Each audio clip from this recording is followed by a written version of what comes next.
Hola, soy Iván Carrillo, bienvenido a Los Observadores, el espacio para compartir lo sorprendente que hay en el mundo.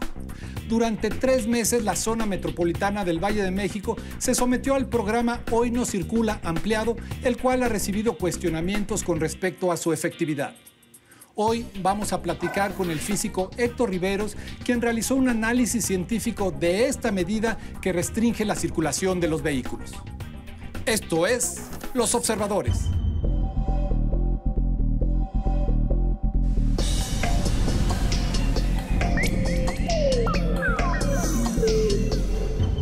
Doctor Riveros, ¿cómo está? Bienvenido a Los Observadores. Muchas gracias por invitarme y darme la oportunidad de compartir mis investigaciones. Dígame, el Hoy No Circula. ¿Funciona? ¿No funciona? ¿Quedamos tablas? Empecemos con el juicio y luego ahorita hablamos del por qué. Bueno, si queremos definir que funciona diciendo que bajó la condición en el aire, puedo afirmar categóricamente que ninguno ha bajado el ozono medido en el aire.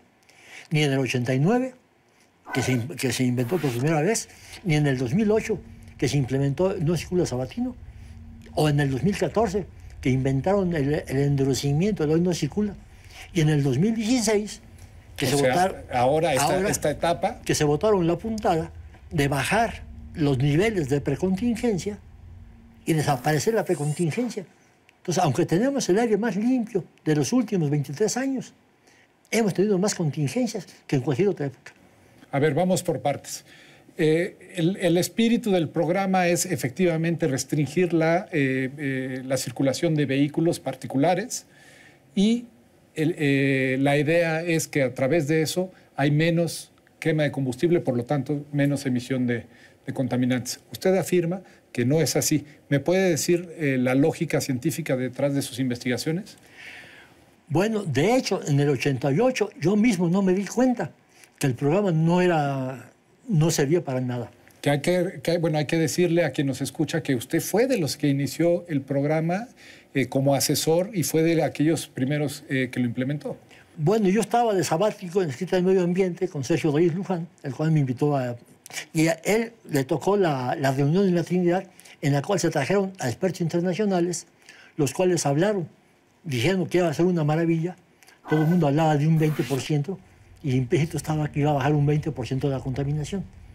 Pero ninguno dio cifras, ni ninguno se atrevió a predecir cuánto iba a bajar la contaminación. ¿Qué sucedió después? Pues sucedió que lo aplicaron. Saqué los promedios mensuales en esa época. Me extrañó que no se notara ningún cambio en el aire un mes antes y un mes después. Pero con el tiempo aprendí que había otra manera de ver este tipo de programas, que es acumular los datos de 5 estaciones horarios antes y después de la medida, para poder tener datos de domingo a sábado y entonces poder usar de lunes a viernes como para poder ver si hay efectos o no hay efectos, y sábados y domingos como control. Y entonces encontré que toda la semana era exactamente igualita. Posteriormente, en el 2008, se propuso el Hoy No Circula sabatino. Exactamente.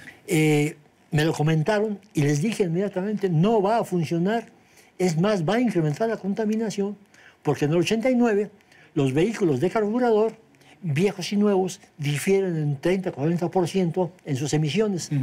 Pero con el convertidor catalítico, la diferencia entra entre 20 y 40 veces menos emisiones. Entonces la diferencia era brutal. No me creyeron y entonces el gobernador de la ciudad mandó a hacer un estudio al Instituto del Aire Limpio, muy bien hecho, por cierto, que tiene un montón de datos, pero lo curioso es que le recomendaron que sacara a los coches nuevos también de circulación. Y se basaban en su argumento básico, es una gráfica como la que le digo, que por 8 meses vieron los datos del domingo a sábado, de los días de la semana, y entonces ahí se veía los picos, cómo estaban.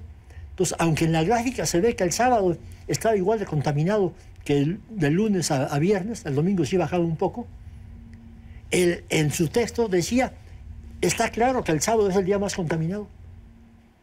O sea, a pesar de que su gráfica le decía que no servía para nada.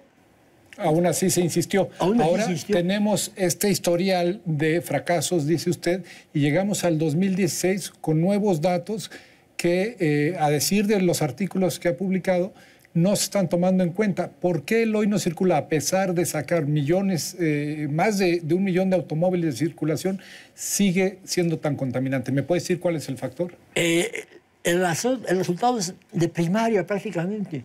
O sea, lo que ellos calculan es si saco 1 millón de coches de circulación privados que sé que circulan consumen tantos litros diarios de gasolina, entonces yo puedo calcular con los factores de emisión por litro de gasolina consumido, estos coches van a emitir esto por factores y entonces puedo hacer un inventario de emisiones y calcular las emisiones que se van a evitar. ¿Y cuál es la promesa? Cuando el gobierno saca estos autos de circulación, ¿cuántas emisiones dice que evitamos?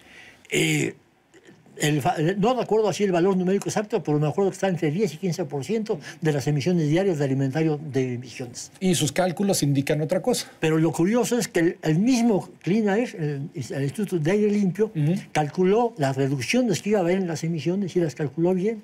Eran del orden del 3%. 3%. Sacando de circulación a 538,000 coches. Eso obligó a la Cámara de aquel tiempo a cambiar la propuesta original. Y entonces sacaron de la propuesta los coches nuevos. Y entonces cambié mi predicción de que entonces volvimos al 89 y entonces no iba a pasar absolutamente nada. Pero lo curioso es que los nuevos números que dio la Secretaría del Medio Ambiente para calcular la reducción de emisiones eran de 3 a 5 veces mayores que los que calculó el Instituto de Aire Limpio. Entonces, el Instituto de Aire Limpio, yo digo que calculó bien, pero entonces inventaron que iba a ser mucho mayor la reducción de las emisiones. ¿Y qué pasa este 2016? ¿Por qué se compensa esa cifra de contaminantes? Bueno, porque en el 2005 demostré mi elucubración en aquella época que taxis y microbuses eran mucho más contaminantes que los vehículos particulares. No entiendo a un secretario del Medio Ambiente que no controla los vehículos de uso intensivo, que se usan todos los días, las 24 horas del día prácticamente, y en cambio quiere controlar a vehículos usados media hora, 1 hora, 2 horas al día. Y entonces se ensañan sobre los vehículos privados porque no se defienden, no se apoderan de calles, no hacen escándalo.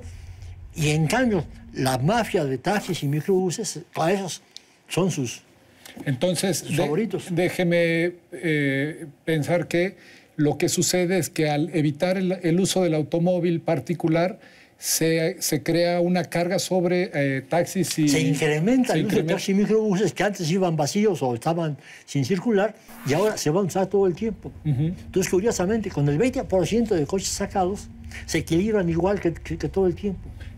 ¿Tiene algo que ver, por ejemplo, el uso de microbuses y taxis, sobre todo microbuses y autobuses, que haya más gente arriba, es decir, más pasajeros? ¿El peso tiene que ver con la contaminación? ¡Claro! Hay un estudio de Estados Unidos de la revista Science en donde ellos calculan en 10 millones de litros diarios su consumo extra debido a la obesidad de su población. Es decir, que aquí al mandar usuarios de automóviles privados a microbuses y también a taxis, también estamos incrementando y es un factor que no se toma en cuenta. No se toma en cuenta, por supuesto. Yo se los dije al del Medio Ambiente y me contestaron. No, lo que pasa es que taxis y microbuses de todas maneras circulan. Pero es muy diferente que circulen vacíos y que circulen llenos. Claro. Y ese argumento me enojó tanto que jamás volví a hablar con ellos. Otra de las medidas anunciadas, los topes. Se habla ahora de cambiar o sustituir cerca de 30,000 topes, si mal no recuerdo, por lo que llaman reductores de velocidad. ¿Es un factor importante? ¿Esto podría mejorar la calidad del aire? Hay una cosa que llamamos la energía necesaria para mover un vehículo, que es lo que llamamos energía cinética sin tomar en cuenta las fricciones. La energía cinética es un medio de m por el cuadrado de la velocidad. Entonces, si vamos en un tope, digamos, si vamos a 60 km por hora, lo vamos a pasar a 10 km por hora.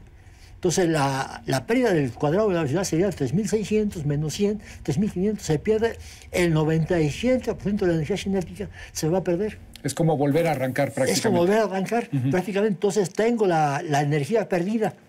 Pero, por otro lado, conozco que por litro de gasolina el calor de combustión tiene cierto valor. Y la eficiencia del motor de gasolina anda por el 5% en el mejor de los casos.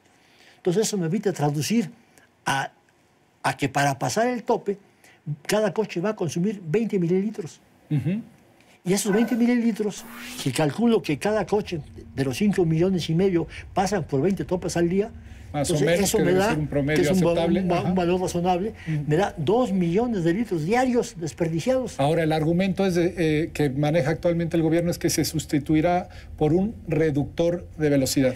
Pero ¿Cambia esta ecuación? Ya para verificar eso, agarré mi cámara de video y lo filmé las velocidades a las cuales se pasan topes y reductores de velocidad.